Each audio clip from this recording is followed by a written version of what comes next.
आपण सध्या मार्केटला उन्हाळी मूगची आवक सुरू झाली आहे. त्यासोबत कुठल्या आवक आहे आपल्या आणि काय भाव आहे? सध्या उन्हाळी मुगाची 7,900 पासून तर 8,100पर्यंत आहे. तसेच उन्हाळी बाजरीची 2100 पासून तर 22,000-22,500 पर्यंत भाव आहे. आणि इतर कुठले मक्याचे पण मोठ्या प्रमाणात आवक आहे. 1,600 रुपयापासून 1,800 ते 1,850 पर्यंत चांगले भाव आहे. उन्हाळी मूग आणि बाजरीची आवक कशी आहे सरासरी दिवसाला?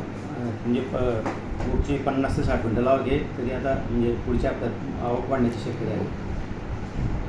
ढगाळ वातावरणामुळे आवक थोडी कमी झालेली दिसते का? हां, ढगाळ वातावरणामुळे थोडी मार्केटमध्ये आवक कमी झालेली आहे. येणाऱ्या काळामध्ये आवक वाढू शकते. हो, येणाऱ्या काळात आवक वाढेल.